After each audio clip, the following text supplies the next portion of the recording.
The summer showcases are coming thick and fast, with game announcements, new trailers, and shadow drops. There are so many that it can be hard to keep up, and in that spirit, I've watched them all so you don't have to. And in this video, I'll be giving you my 5 top picks from the Future of Play Showcase, the Future Games Showcase, and the Women-Led Games Showcase. There were loads of awesome games shown, and I can't wait to tell you about them. Don't forget to drop a like if you enjoyed the video. If you've been watching the showcases, then let me know about your top picks in the comments. You can sub to the channel for more videos like this, and I'll tell you about the channel's Patreon at the end.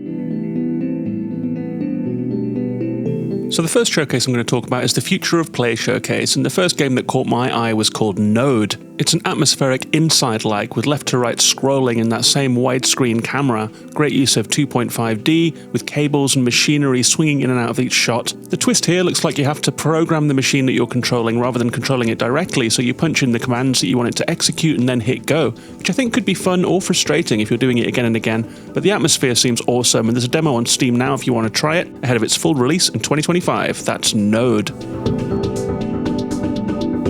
Dungeon Clawler is a clever physics game based on arcade machines like claw machines and pachinko-style drop machines and that kind of thing. You grab your weapons with a claw and then you drop them out of the hatch and onto your enemies. So it's always going to be a little bit wacky and random. I think this is the kind of game that might be made for streamers, but it might be a really fun party game to be passing the controller back and forth on the couch as well. If you'd like to see it for yourself, there's a demo on Steam for this one too, and the full release is coming in Q3 of this year. That's Dungeon Clawler. The third game I have for you is exactly my kind of thing. It's called Sandara, the City of 1,000 Eclipses. It's a very classy-looking narrative card game set in the sinking city of Sandara. It looks like there's an architectural overworld map where you can rotate the city and move between locations. You'll then engage in conversation and see portraits of different characters. You have conversations using cards, you make decisions, you play cards to make choices and forge new ones. I really like what I saw of the writing in this one. It looks like it's really well put together. I'll be picking up Sandara when it comes out in 2025 for sure. I've got a place in my heart for daily games. I play a lot of Wordle and Wellword and little New York Times puzzles and things like that every single day. So I'm really here for video games that take on that newspaper-style puzzle game. Lock Digital is one of those kind of games. It's a mixture of Sudoku and word search. You spot different words like lock and clack in a jumble of letters. They trigger different events when you pick them out. It promises to have new puzzles every single day. I thought it was really cute and engaging. I played the demo and I really had a good time with it, so I'll probably pick up the whole game. If you'd like to try it yourself, that's Lock Digital, with a demo out now on Steam.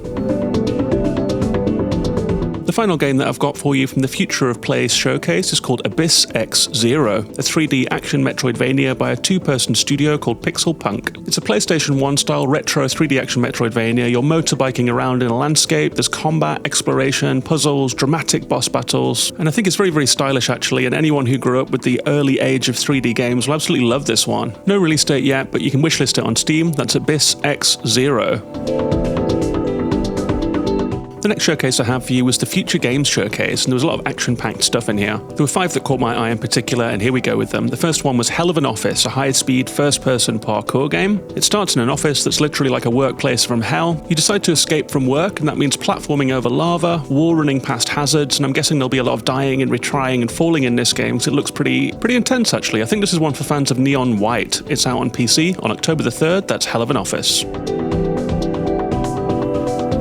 The second game I've got for you is another high-speed one. It's Parcel, developed by the Billy Goats and published by Secret Mode. It had a pretty goofy trailer with the devs doing a comedy bit about being under the heel of their publisher. But what we saw of the game itself actually looked really, really fun. It's a high-speed mountain biking game where you're being a courier in a packed city. You're delivering parcels to different people, taking on side quests, doing tricks on the scenery. I think fans of games like Tony Hawk, Jet Set Radio, Bomb Rush Cyberpunk, that kind of thing might really enjoy this one. It's coming out on September the 3rd on PC, Xbox and PlayStation. That's Parcel.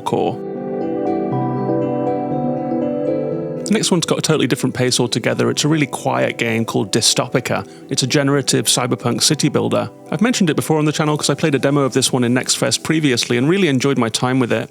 But there's no infrastructure building in this game. It's not like a SimCity kind of thing. You're really wielding a brush rather than a planning document to make a glittering skyline all of your own. You can build towers, blocks, industrial facilities. Flying cars start to appear as you make your towers grow. It's really nice stuff. You just make this beautiful cyberpunk city happen. No stress, no rules, no aims.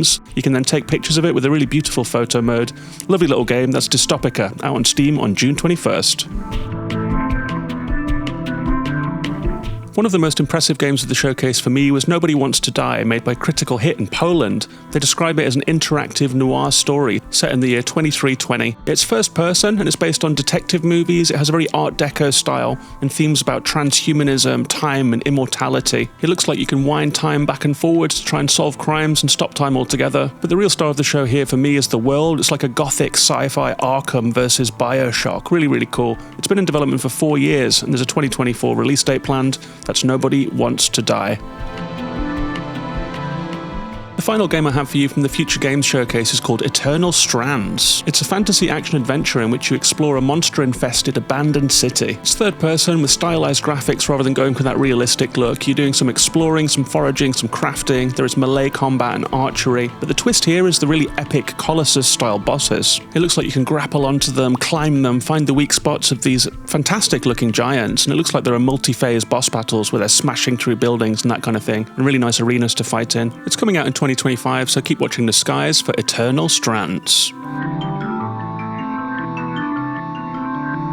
Finally, we have the Women-Led Games Showcase. It was a showcase of games all being led by women in game development, and it was packed with really interesting stuff. The first one that caught my eye was The Crush House, which is being published by Devolver. It has a really interesting premise. You're producing a reality TV show in one of those reality TV houses. You select the contestants, you film them when they come in, and then they walk around doing reality stuff like snogging on the sofa or getting into arguments or pushing each other into the pool. You get to choose who you want to film, and the audience gives you ratings based on how much they're enjoying it. It's voyeuristic and interesting, and a kind of a new way to tell a story, I think. It looks like there's another layer at night as well when everyone's gone to bed and things get a little bit spooky. I tried the demo and I really enjoyed what I played. I think it's a very smart idea. It's coming out on August the 9th. That's The Crush House.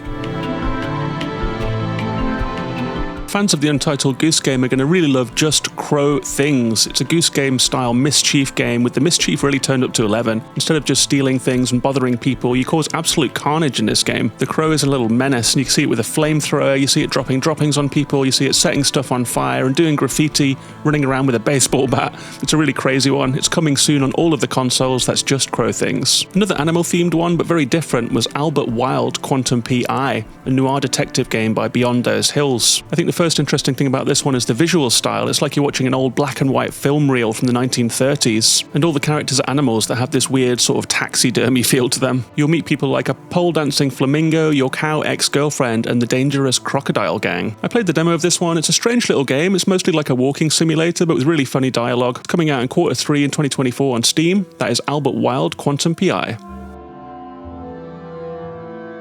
This next one is a game that really spoke to me. I really like tarot cards, and it's a game called Soulitaire, in which you inherit a spooky, powerful deck and decide to open a shop to tell the future for people. It has a story element because you get different customers who are asking you different questions about their lives, like at the start when your sister asks you for a reading about which school she should go to. So you quickly realize that you're actually helping people to make life-changing decisions. And the way that you do this is that you have to play a card game to reveal 3 soul cards that will help you tell their fortune. It's a bit like Solitaire. It's like a number matching game, fairly simple but really engaging. I really enjoyed the coffee talk-esque story elements, and the card game was really fun too. No release date for this one, but it went straight to the top of my wish list. That's Soulitaire. And my final game in this epic roundup of these 3 showcases is called Star Stuff. It's by Animo Games. It looks really, really fun, and it shadow dropped during the showcase, which turns out to be really effective because I just went and bought it. It's like $11. It's a process-based puzzle game with a top-down view, with colourful graphics, really nice electronic music. You move through different spaces, use machines like conveyor belts and catapults and switches to find the way forwards. Just really polished and a really nice time. That last one was called Star Stuff.